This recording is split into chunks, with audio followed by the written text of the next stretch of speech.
Welcome to the official Heisman Trophy podcast. Hello, Heisman. Chuck Conrad with a kickoff. Roy has a strong leg, end over end. Sanders takes it 1 yard deep to the end zone. Up the middle, 5, 10, 15, 20, 25, 30, 35. He's at the 40, he's at 45, 50, 45, 40, 35, 30, 25, 20, 50, 10, 5, touchdown. Just like last year, a same And the winner is... Here's your host, Chris Houston. Hey, everybody. Welcome back to the show. This is it. This is the last week of Heisman competition for 2024. Heisman Trophy ballots have gone out to the 928 voters. The announcement of the 4 Heisman Trophy finalists will be next Monday, December 9th at 5 p.m. Eastern, or at least that's when the vote will close. The announcement will actually come a couple hours later. Exact time TBA. Saturday, December 14th, starting at 8 p.m. Eastern on ESPN, is the 2024 Heisman Trophy ceremony. Of course, December 14th is about as late as possible as you can have for a Heisman Trophy ceremony.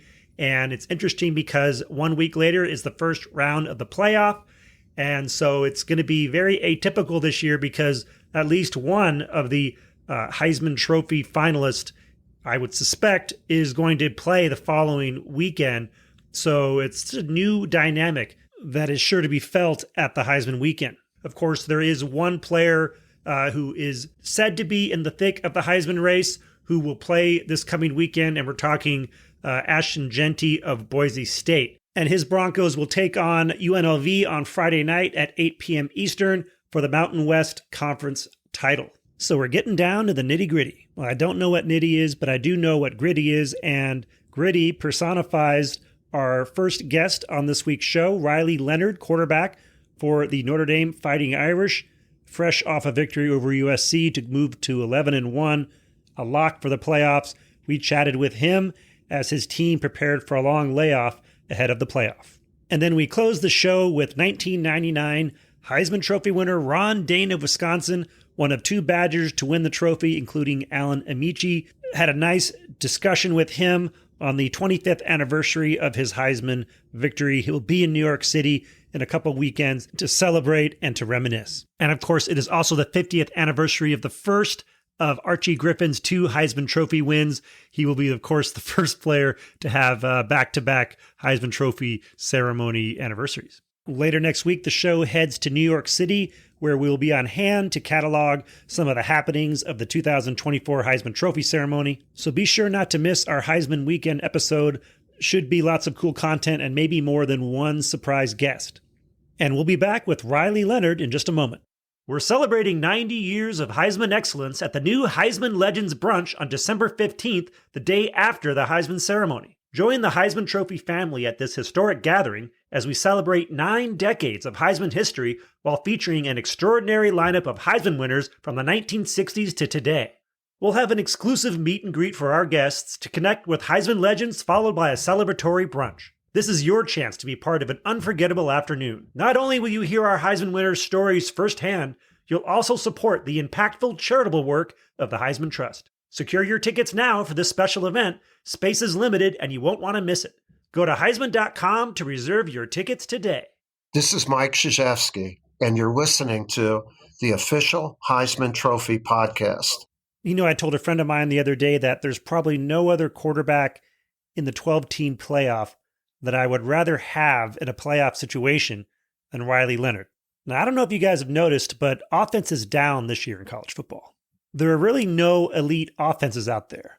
Certainly none that strike fear into you like those Baylor offenses of the mid-2000 teens, or those Lincoln Riley offenses at Oklahoma, or that Joe Burrow-led LSU team in 2019. Well, I personally think that defenses have started to catch up with the modern spread offense. You're not seeing as much innovation as you used to, and it's harder to create a well-oiled offensive machine when you're changing personnel every year.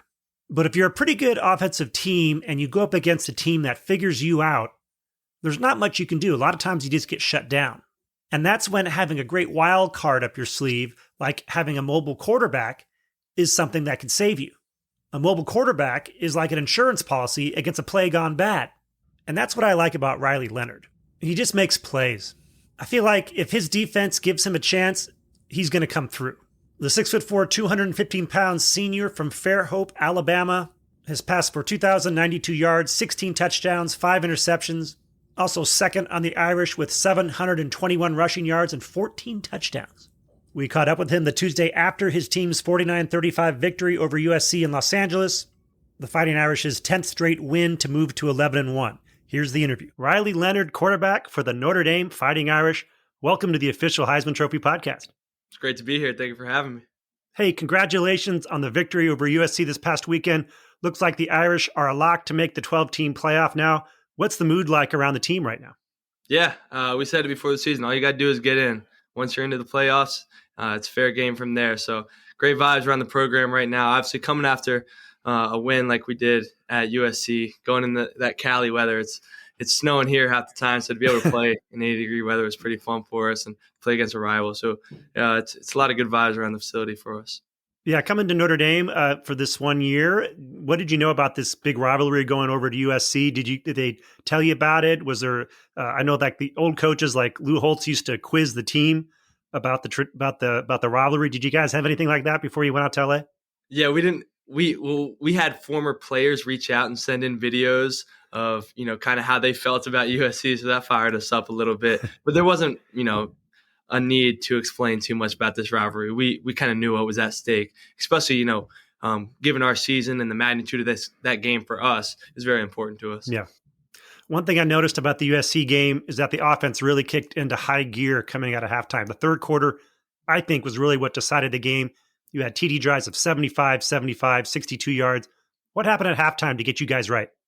Yeah, I think Coach talks about the middle eight a lot, right? The last 4 minutes of the first half, the first 4 minutes of the third quarter, that really decides, the momentum of the game. And, they won the coin toss and took the ball first. So we knew that whole first half we were going to get the ball coming out of halftime. And we really pride ourselves on starting fast, whether it's, out of halftime or in the beginning of the game. Our offensive line always tells me and the receivers, if you're juiceless, you're useless. So we like to come out with a lot of juice and get things going quick. Now 10 straight wins for the Irish after that loss to Northern Illinois. And except for the Louisville and USC games, they've all been blowouts. What changed with the team following that disappointing loss? I think it's living with no regrets. Like, I felt like me personally and a lot of the guys on the team, when we walked off the field against NIU, did we really put our best foot forward and did we really leave everything out on the field? I think maybe we played a couple of those games selfishly. But after that, it was a whole team event. We were all in, there was nothing to lose at that point. We already hit the rock bottom. So it was only up from there. And every single game we held on to that fear. And I think that's something Coach Freeman talks a lot about, that fear of losing and that anger we had after that game carried us throughout the remainder of the season. I think about it before every single game, before every practice, that fear I had and that terrible feeling after that game is really what, lit the fire in us after or to begin every other game. Yeah, the fear of losing is more motivating than the love of winning, I guess, right? That's right. What's been the most memorable part of the season for you? It's a great question. I think every single week when we go into a different stadium or even here in South Bend, I tell myself, oh, this is why you come to Notre Dame. I just keep reminding myself. And I feel like they just stack and stack and stack. You go to Atlanta, you play in the Atlanta Falcons Stadium. Then you play Navy in the Giants and Jets Stadium. You go to New York, play in the Yankee Stadium, then to the Coliseum at USC. It's just incredible. They just keep stacking for me. Yeah, the playoff game's a long way off, nearly 3 weeks to wait. What's the team's plan to stay sharp while you prepare for that first round? Yeah, we've got a team run today where we'll run and throw a little bit, but we practice really hard, and that's something we take a lot of pride in. So we're going to practice our tails off and make sure we get guys recovered. We've got a few banged up guys, but nothing too crazy. So once we're all set, we should be in good shape. Are you worried that after being, winning 10 weeks in a row or 10 games in a row, that it's going to be hard to keep that momentum going? Absolutely not. That, like I said, that motivation we had after week 2 is going to carry us probably for the rest of my life, or for the rest of my life at least. I'll remember that for a long time. So there won't be any external motivations that's needed. So when things go bad, you can always just look back to Northern Illinois. Always look back to that. Wow. I want to go back in time a bit to when you were growing up. Were you a fan of college football as a kid? Huge fan. Huge fan. I mean, I grew up in Alabama, so how could you not be? Were you a Crimson Tide fan? That one's a little tricky. I watched Rudy like every day growing up. But of course, when you're surrounded by Alabama or Auburn fans, it's literally your identity. It's your first name, and then it's, are you an Alabama or an Auburn fan? So I was kind of a little more neutral, but you couldn't help but watch the in-state teams when you were a kid growing up. So you were always a Notre Dame fan? I was always a Notre Dame fan, but of course I supported the home teams as well. Right. You've always been an outstanding athlete, starring in both basketball and football in high school in Fairhope, Alabama. What initially sparked your interest in sports when you were young? Oof, great question. I think, having two brothers, I'm the middle child, so, picking on the little one and getting bullied by the top one really, really kind of helped me out. And then my father as well, he played a lot of sports and really just instilled that competitive nature in me at a young age. Was there a moment when it hit you that you had the athleticism to play at the next level? That's a good question. I think I kind of knew on the basketball court is really when it kind of got exposed to me. If you ask anybody from my hometown, they probably referred to me as Riley Leonard, the basketball player. That was kind of my main sport, and it's really what I kind of wanted to do up until senior year when COVID hit, and I ended up committing to play football. But my whole life it was kind of just basketball. So I had to flip the switch kind of when I got to college. If there was a weekend, I was probably shooting basketball shots in the gym in high school any given weekend rather than going and throwing routes. So when I got to college, I was able to narrow in my focus on being a quarterback. Do you miss basketball? Yeah, a lot. Yeah. I guess part of the reason maybe in the back of your mind going to Duke, you're like, hey, play football and watch some great basketball too. That's right. Well, watch. My first semester there, I was with Paula Bancaro. He was in my class, so we all got there in the summer. And during COVID, we're the only ones on campus. We were able to get a few runs in Cameron Indoor late at night, which is pretty fun. Nice. But yeah, and anytime in the off season, I would try to go get some runs in with those guys. Great. What was your recruiting process like? Were there any schools that you wanted to hear from that you didn't? Absolutely. Yeah, I took a lot of pride in it because I didn't take an official visit to any school ever. My first official visit was when I got in the transfer portal and came here. So I never took an official or unofficial. My ratio from basketball to football coaches was probably 9-1. So I wasn't really heavily recruited as a football player. So I kind of had a chip on my shoulder always. And there were a couple in-state schools that didn't recruit me for football, which, I took a lot of pride in. So definitely an interesting recruiting process for me. So that was a good motivating factor for you once you decided. Why Duke, though? Why Duke? Great question. I think Coach Cutcliffe and the crew, my quarterback coach back home, David Morris in QB country, he played for Coach Cutcliffe at Ole Miss. So I knew what I was getting myself into. And then obviously a great education school like that. I didn't finish. I went there for the education, didn't even finish, but great school. Yeah. Notre Dame's not so shabby at academics either. That's right. You had a nice career at Duke, though. Also some setbacks with injuries. Was it hard to leave Durham? Absolutely. Yeah. I mean, those are my guys. Like, I love those guys. And every chance I get, if they're not playing the same time as us, I'm watching every down of Duke football and supporting those guys because I know they're doing the same for me. So we left on really good terms. Durham's a great place, great weather, great food, and a great community overall. Yeah. One thing I've always wondered when people transfer, like maybe later in their career, do you imagine like 30 years from now, you're going to be going to like Duke reunions and Notre Dame reunions? Is that how it works? That's a good question. I've always wondered that because on my end, I would love to be able to go back to Duke as long as they'd be welcoming to me. I kind of understand, I'm the one that left. So, you know, if that's not the case, but of course I'd like to, go 50-50 and split this thing because both programs have helped me and my family and my faith grow tremendously. Certainly can't hurt to have two great alumni associations behind you for sure. So Notre Dame came calling. You went to South Bend. How much, obviously, you knew about the Irish. You watched Rudy all the time. What did you know about the quarterback tradition, though? Yeah, it's special here. The amount of quarterback and networking that I've been able to do since I got here is just incredible. And you don't really understand, I tell people, you don't really understand the magnitude of this place until you really get in it. And really until things go bad. This whole offseason, I'm preparing myself mentally, right? It's, all right, there's, a lot more at stake here at Notre Dame, a lot more eyes on you. But until you really like start playing and things go bad, then you really like, oh snap, you got to kick this thing into gear. So it's been a really good growing experience for me. I don't even remember the person I was when I got here in January. Had 3 surgeries since then. When I started fall camp and earlier in the season, it's been a crazy year for me. Yeah, it's obviously a huge difference pressure-wise when it comes to being a Notre Dame quarterback as opposed to being a Duke quarterback. Do you thrive on that pressure, or is it something you just kind of like, try to keep on the down low as much as possible? I've learned to love it and keep it on the download too. I think it's kind of what gets me up in the morning. It gets me to run a little bit harder in practice and lift a little bit more weights when I'm in the weight room. I think that it also doesn't affect me as much because I like to keep my life very simple. I mean, if you look at my phone, it's my parents, girlfriend, and close friends that are texting me. Don't really get distracted off the field too much at all. So yeah, I live a pretty simple life just like everybody else. So it helps me out a lot. You haven't been in South Bend for very long. What have you learned about the Notre Dame community in your short time there? It's really cool because here, like the whole northern part of it, Indiana, southern Michigan, is just straight Notre Dame football. I mean, you feel it if you drive 2 hours in any direction. There's just Notre Dame fans and Notre Dame flags, which is something I'm not really accustomed to. And it's really cool. I take a lot of pride in playing for this university. Anywhere you go, you're seeing Notre Dame fans. It's awesome. You took some steps over the summer to bond with your teammates, especially the receivers. You guys went back down to Alabama, hung out at Phillip Rivers' house. Tell me all about what that process was like.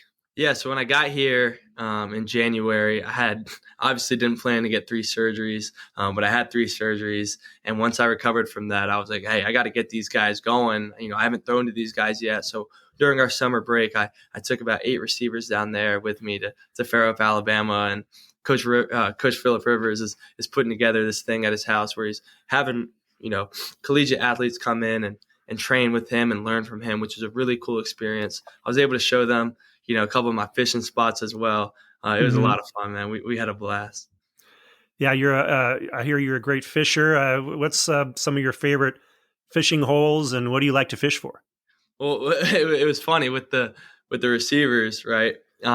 We took them out to Mobile Bay, and we ended up catching, early on some of these baby sail cats, which is like you'd rather not catch a fish than catch a baby sail cat because they're just a mess, trash fish.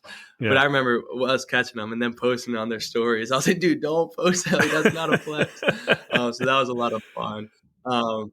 There's been a lot of good spots. Me and the offensive lineman went up to Lake Michigan this summer, which was just incredible. Caught some good salmon out there. So. Nice.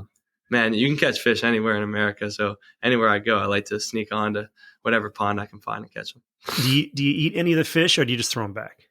I typically eat them. It depends on the fish, right? I'm not eating any bass, but, if we catch some salmon, bring it back to cook. And then, any type of blue cat or crappie, love to fry them up. What's your best fish story? Oof. One of my biggest fish. Well, not my biggest fish, but I caught like a 35-pound red drum one time. It was a bull red, but I caught it on a cast net, so like I don't really know if it counts. I threw a banana of a throw. I was really fishing, trying to catch some mullet to cut up to catch some bigger fish, but I caught pretty good sized bull red, which is pretty nice. Nice. Well, back to quarterbacking. You've always had great feet, but you're still developing as an overall quarterback. What's the next step you have to take to get to the next level as a passer?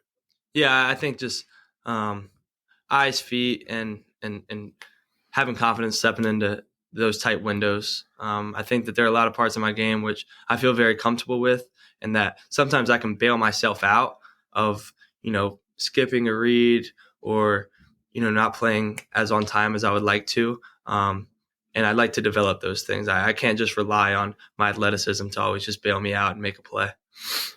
You had those 3 surgeries. Do you feel pretty comfortable out there, knowing that you're healthy and obviously there's, you don't want to go around acting like you might get injured, but do you feel natural again out there that now the injuries are in your past?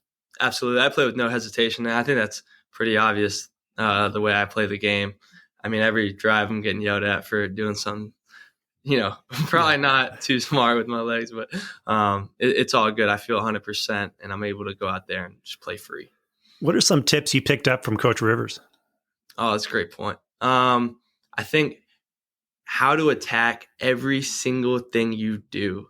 Like, this dude, no matter what, was the most competitive person like I've ever been around. Whether it was eating food or we were swimming in his pool, holding your breath underwater. It just these random things. No matter what you do, give it 100%, and that's really a lifestyle and habits that you can build, and they kind of just stick with you. So his competitive edge is probably the biggest thing. He's a competitive eater too. It doesn't matter. It doesn't matter what you do. He's going to try to beat you at it. Have you like taken that kind of as a lesson? Do you try to gamify some things that you get involved in to kind of make it more interesting, more exciting? Absolutely. I like to think I'm kind of the same way. If you ask any of these guys who's probably the biggest trash talker when it comes to our ping pong in the locker room or pool, I'm not the best at either of them, but I like to, let them think that I am. So everything that I do, I'm kind of the same way. If you had a Heisman vote this year, who would you vote for? Probably Jeremiah Love. All right. Yeah. What's one thing about Riley Leonard that people would be surprised to hear about? That's a good question. I think I have a very strong faith, and I take a lot of pride in it, and not just saying that I have a strong faith, but really living it. So I think that's a question that you might have to ask those around me, but I imagine that they would likely say pretty complimentary things when it comes to my faith. And I'm really just a testament to my environment. My whole life growing up in Fairhope, Alabama, I was surrounded by just amazing people, amazing men of faith that I've been able to implicate my life around. And at the end of the day, after every win, I kind of have to remind myself, yeah, this is amazing. And it kind of wears off after a couple of days, but going to church with your family and then things like that and committing your life to the Lord, you get a lot more fulfillment out of that than any type of football win or loss. For sure. Riley Leonard, thanks for coming on the official Heisman Trophy podcast. Congratulations once again on a fine season, and good luck in the playoffs. Thank you very much. Jesus bless.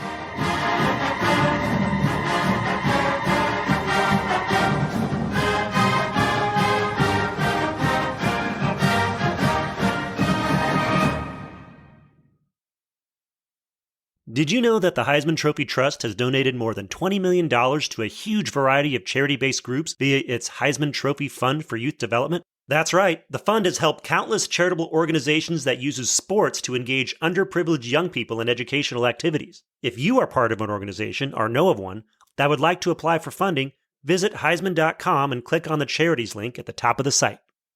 This is Archie Griffin, 1974, 1975's Heisman Trophy winner, and you're listening to the official Heisman podcast. Our next guest is one of the greatest running backs of all time. He won the Heisman in 1999. He's the NCAA's all-time leading rusher with 7,125 career yards. He eclipsed the 2,000-yard mark twice in his career, and he is the second Badger to win the Heisman. We caught up to him last week, talking Ron Dayne. Here's the interview. Ron Dayne, 1999 Heisman Trophy winner from the University of Wisconsin. Thanks for coming on the official Heisman Trophy podcast. Thanks for having me. Can you believe it's been 25 years since you won your Heisman Trophy? Well, yeah, I guess so. My oldest is 27, so, but yeah, it's kind of crazy though. 25 years. I was in the United States Navy, and around the time you started college at Wisconsin, I was floating around the Caribbean, and being a big college football fan, I tried to get whatever news I could. You couldn't get the internet back in those days. Yeah. But I remember hearing this name, Dayne, Great Dane. And I kept seeing your numbers, and I'm like, who is this guy? And I finally saw you, and it was incredible because it was like Wisconsin had already started having good backs. You had Moss and Fletcher, which really kind of got the ball rolling.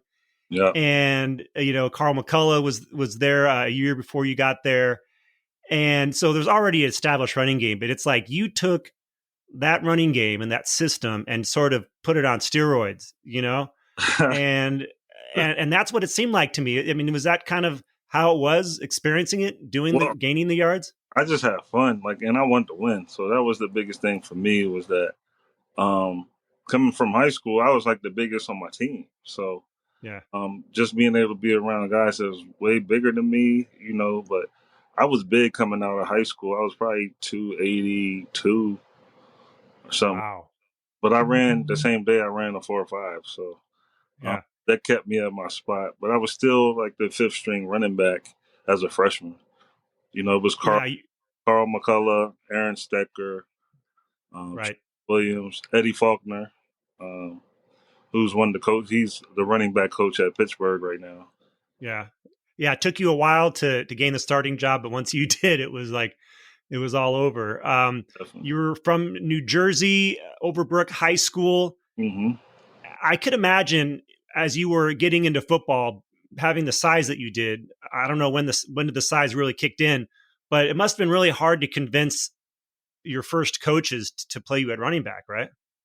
Well, I was a fullback at first, right? And I got in the game and I had getting down in the 3-point stance, and I got a headache from like just running straight into the dudes. But I was still one of the fastest guys on the team, so I'm like, when you give me the ball, I can't see. So, and then one of my friends was like, yo, I'll be the fullback and give Ronnie the ball. And I'm like, all right. So then my freshman year, it was crazy. And then freshmen couldn't play senior ball, when I was growing up. So I just played freshman, and then my next year I was starter and senior. Yeah. One of the things that I always thought was a great contributor to allowing you to perform at the level you did, even considering your size, is being a great discus thrower. The throws in general, having 216-11 discus throw at a high school, excellent throw. Yeah. Did that help you with balance and just overall agility when it came to being a running back? Well, yeah, that and I played soccer when I moved from Virginia to Jersey because I was too big to play. The biggest was like 135. I was already like 180, and I was like 9 or 10, and then 13, 14 was 135. So I'm like, I guess I ain't gonna play no little league football. So I played soccer, and then when I got to high school, I did track. Awesome. Did you ever consider going back to your track career or throwing? Did you throw the discus at Wisconsin at all? No. I would throw the shot put, but I would only do it for practice. Like I would go out there and practice with the team for a little while. Yeah. But because I asked coach, I'm like, well, coach, can I go practice with the team and skip our practice? He was like, nah, you can do our practice and then go do their practice. I was like, that's too much. That's too many practice.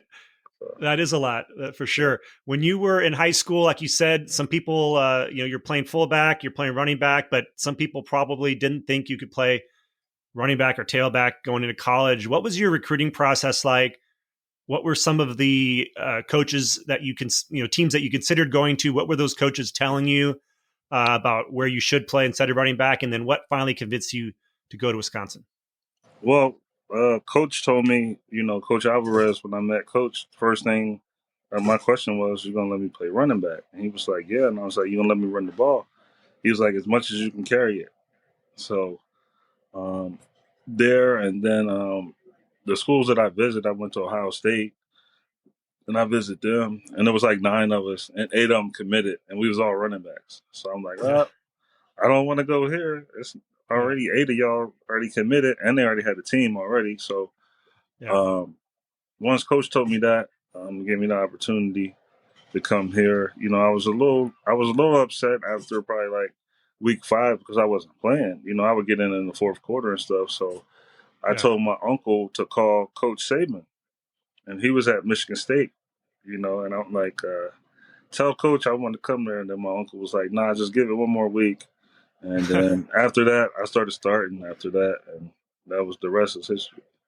Wow, that's that could have gone I was going to leave. Way. Yeah, I was going to leave. Wow, an alternate universe where you won the Heisman for the Spartans. I know. Nick Saban. I know. That's pretty crazy. The Wisconsin running game has over the years become legendary, and it all started in your era, right? That's when it really just started taking off. And I think there's a lot of fans who just think that to have a great running game, you just need a great running back and great lineman. And while that element's true, Yeah. I always felt the difference between a place like Wisconsin was the level. I mean, I imagine that you guys ran your inside zone plays and outside zone plays like to such a degree, like the number of times you ran those plays in practice and the number of times that like the linemen were broken down as to like where they should step and like everything. I feel like that concentration and that like breaking it down into its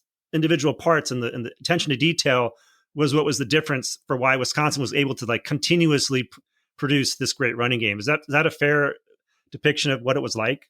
Yeah, definitely, because we ran the like zone type of run, so where the back can pick it, but you know where you're supposed to go.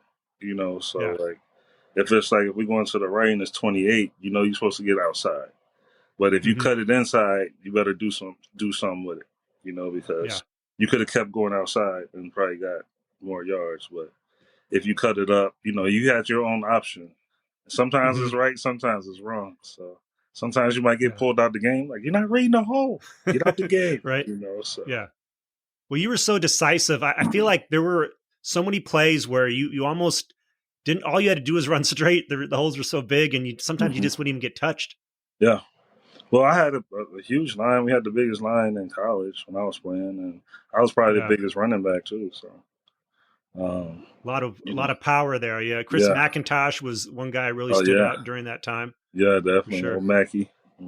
Yeah, your senior year, you actually made some T-shirts for your O-line, my kind of guys. What's Yeah, the story I did that. one? I did that my freshman year. Freshman year. Mm-hmm. Wow. Because I had the most yards my freshman year, and I didn't get to start until like the 5th, 6th game. Yeah. It seems like in that kind of system, the relationship between the running back and offensive lineman is much stronger than just any old system, right? Well, yeah. I can't really say because I wasn't really in no other college system. So yeah. I used to run the plays that we thought the other team was running, but but besides that was it. Yeah. We had our great system and we ran it. I averaged 35 carries a game, so we did what we did. By the time you're heading into your senior year, you piled up a lot of yards. You had almost over 2,000 yards as a freshman when you count the bowl games. And of course, back then, I think yours was the last year that they didn't count bowl games in the NCAA records. So you have 6,397 yards officially, which is second to San Diego State's Donnell Pumphrey. But everyone knows you're the all-time leading rusher. Because if you counted you didn't get to count your bowl games. If you had, that would have been an extra. Yeah, I don't know. I got extra 1,000. 71-25. Yeah. So that's how many yards I got. So I'm still the all-time leading rusher. So. Right. Exactly. So going into that senior year, that was in the realm of possibility. Ricky Williams had just broken Tony Dorsett's record the year before. And what was this like a big motivator for you and the line going into that year? Well, yeah, it was a team goal. So it was something that we all wanted as a team. So that's what made it, fun. And it was even times when like I fumbled and we lost a game. And like, oh, he's out of the Heisman, and ESPN dogged me, and all the linemen took the picture of me with my head down and put it in their locker. And I'm like, what's going on? Because I didn't know what was up. Man, like, oh, he lost the Heisman. But after that, we just kept playing and kept going. You finished really strong your senior year. I think 3 of your last 4 regular season games, you were over 200 yards. And of course, you had another 200-yard game in the Rose Bowl. Was there a point where you're like, yeah, I think I'm going to win this? No, I didn't. I didn't realize it because I didn't realize it till I got there. And the time that I noticed is because we were getting ready to start. They was getting ready to announce who won. And then the makeup lady comes to me and powders me down. Yeah. In front of everybody, right? I'm like, all right, we getting ready to start in 5, 4. She comes powder my face down, and then you hear the coach from Marshall. He was like, well, I guess we know who won this. Who won the Heisman? I'm sitting there like, so it was crazy that day. Yeah. Was it pretty nerve-wracking? Was it hard to come up with the right things to say at your speech? Well, I thought I had it down because I wrote everything I wanted in my hand. And by the time I got to the stage, And Coach Albie told me to take 3 deep breaths. So I'm like, what are you talking about, Coach? Like, what is that supposed to mean? And, and I'm like, all right. So I get up there, I look at my hand, and all my notes are gone. I'm like, that's my first deep breath. And then next time my eyes start watering, and I'm thinking my team told me don't cry, you know what I'm saying, on my lineman. Yeah. So now I'm like, that's 2. And then I get up to get ready to talk, and I had to take 1 deep one. And then I just started going because, I had practiced it. I thought, just different speeches that I would say when I would win it, if I had the chance to win it. So when I won it, I just kept going. And after we got done, people were like, I didn't know you could talk that much. I'm like, oh. I just had to keep going. So. That's awesome. What was the reception like going back to Madison with the Heisman in tow? Oh, it was great. Just being able to be around my teammates and show them what we did as a team, and letting people be able to come around and get to see it. And that's great. So kids can still come and see the Heisman and things like that. Yeah. Have you had to pay for a beer since in Madison? Going out? Nah, not really. That's why I don't go out too much. Because I'm like, oh, it's my birthday. Take a shot. Oh, bro. Well, it's everybody's birthday when I come in. I'm like, hey, it's my birthday. Not with me. I'm like, nah. So you're the all-time leading rusher in college. You leave with the Heisman Trophy. Yeah. What sticks with you the most about your college career? I mean, obviously you won the Heisman, but what was so special about it for you beyond just like the awards and the accolades? Well, just us being a family and being able to believe and trust in each other, and we played football together and we hung out together. It wasn't like, we weren't together. Like, we don't know what he's about and we don't know what he's about. But my college career, we knew what everybody on the team was about because we all hung together. No matter what. Defense might be at the bar across the street, offensive bar across on the other side. So I would hang with my linemen and my running backs, and then sometimes I hang with defense because defense, just to get over there. Like, man, I ain't mean to run you over at practice. My bad. But yeah, so we all knew what each other were about. So I think that was the best time, just being around the guys and having that opportunity to play and have fun and win. Yeah, they're winning. Yeah, and in today's college landscape's totally different. Really, you got guys coming in who maybe they're coming in for a fall really and playing, and then maybe they'll never set foot on campus again. Yep. Do you think like having that kind of I know that Coach Alvarez recently was talking about trying to get the run game back at Wisconsin, and maybe what you're describing is a reason why it's so hard to really have that level of togetherness. You need to have this trust in the system because you can't have guys don't stay for 4 or 5 years anymore, right? No. And now you actually getting guys for like 1 year that's coming in, just transferred. Yeah. He might be a senior,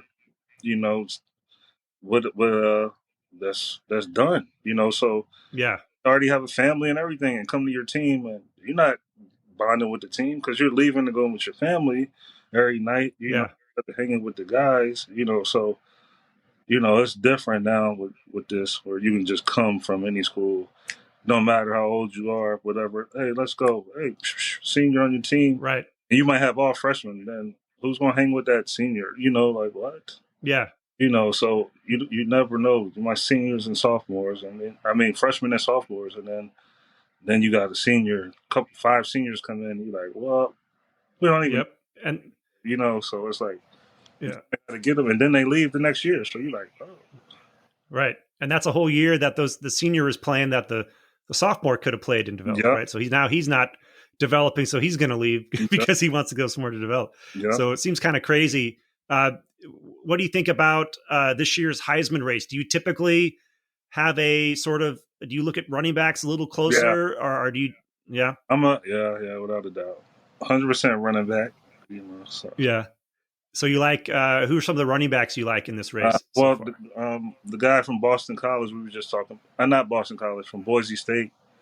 I get kickback from my friends when I talk about him because they're like, "Well, who did he play? What teams did he play against?" I'm like, "Well, he's a good running back. Have you seen him run?" So yeah, you don't have to play hey, everybody can tackle, but yeah, it might not be a lot of pros on teams that he played. So Yeah. Well, he ran for 185 yards against Oregon, so they're pretty good. yeah, that's Yeah. hey, there you go. But we And what Oregon too, but we stopped running it. But. Yeah. What when you're looking at a running back, what kind of back do you tend to favor watching? I like a big power back, like a pack that got good feet. I just like good backs. Like you can see a good back, like who I like in the league is probably Henry because he's a big back. Yeah. He's probably the top back, and then I would probably go down from to like Saquon or JT, Jonathan Taylor, guys like that. So yeah, and they smaller than big back. So yeah, big backs, and you got Henry in the league. Yeah. Have you seen any guys who you look at them and you're like, wow, that guy's just like me? Nah, I never really look at guys like that. That's crazy because I don't. Yeah. Well, you were kind of a one of a kind. I don't think there'll ever be anyone quite like Ron Dayne. What are you doing now? I know you live in Madison. What are you up to these days? What keeps you busy? I'm still an ambassador from the university. I donate my time every day to the Goodman Center out here. Go out there and we have a little program, Meals on Wheels, where I help with, every day. That's pretty neat to get to meet people and, give people food and take care of people and kind of raise my kids. That's about it, 6. Yeah. Well, that's wonderful. How many kids do you have? 6 kids. All right. Any future Badgers coming? Nah. Well, my oldest is she's 27. That's Jada. She's a girl. She graduated from Michigan. Okay. And then my oldest son, he graduated from Boston College. And then my next son, he graduated from Yale. Wow. And then my son after that is in the Army. And then I got a 14-year-old son. And then I got a 9-year-old daughter. Wow. All right. Keeping you busy. Yeah. You'll be out in New York City in a couple weeks for your 25th anniversary. Yeah. What are you looking forward to the most? And are you getting your speech ready? What you're going to say? I don't know. I don't really have a big speech to say. Thank my team and thank Coach and, guys that was important in my life. Yeah. Thank my family. That's about it. My speech would be probably the fastest speech. Would be the fastest speech. You're a man of few words, huh? Yeah. I'm just happy and proud.